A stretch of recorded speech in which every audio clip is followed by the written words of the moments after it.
So it happens in 335 around. So Saint Helene, mother of Constantine, goes to Holy Land to find out the whatever the relics or remaining things of memories of Jesus, because she is the queen mother and the whole thing is under the Roman control, and one emperor, her son Constantine, gives her permission. Okay, you go. Then she goes and try to find out. So one of the search she had is like to find the cross where Jesus died. So few things, for example, like holy city, Jerusalem, surely, but eternal city is Rome.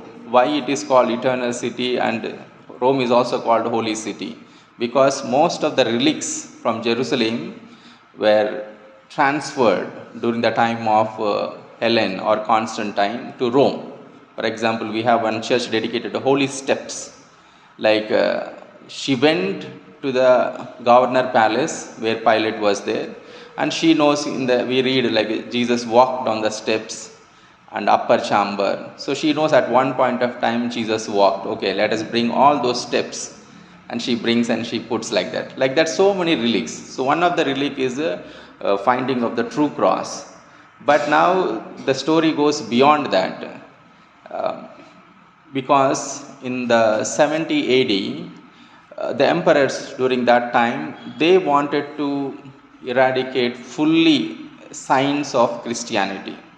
So the place where Jesus died, Golgotha, and the tomb, the sepulchre, it was covered with a lot of mud, dust, heaps, so that like there won't be any trace. So people tried to erase the signs of Christianity, and she goes after 250 years after that story. But her faith is so strong that she believes that God will provide her. Then finally she digs that. Already Golgotha is a mountain, but they made another artificial mountain covering everything.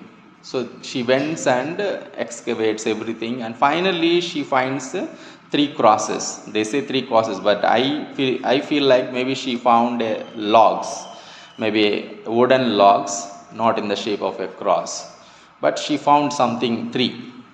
Then now how to identify, because Jesus is not the only one who died on the cross, and that place is a regular thing. It's just like everyone during that Roman time, people were crucified one after the other. Maybe every day story it is.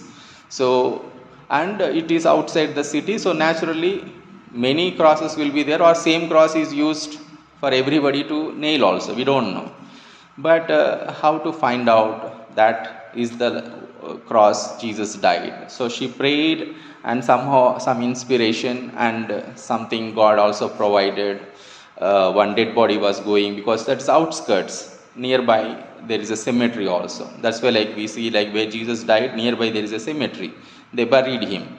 So some people are taking one body nearby, and then this St. Helene says like bring that body and keep in this log. So there are different wooden blocks. So each block, when they are keeping, on one block when they put, this man, dead man, becomes alive.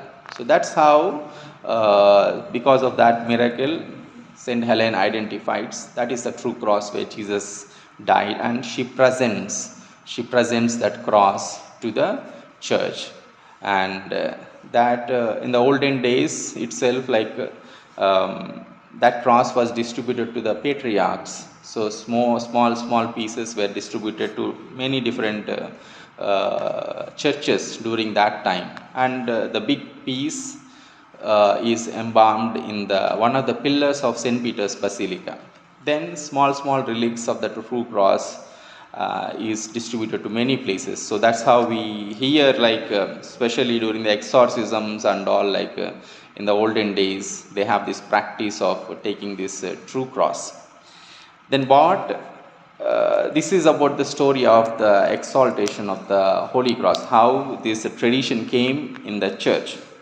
But for us Christians, Jesus insists that we should carry the cross. Cross is not just a symbol of decoration or just to keep it on the wall, but to practice our lives. Sometimes it is very difficult to understand and to accept, surely, but through that God has willed for our good and for our salvation. Let us ask God's grace that we carry our crosses daily, and with His grace that we continue journey in this earth.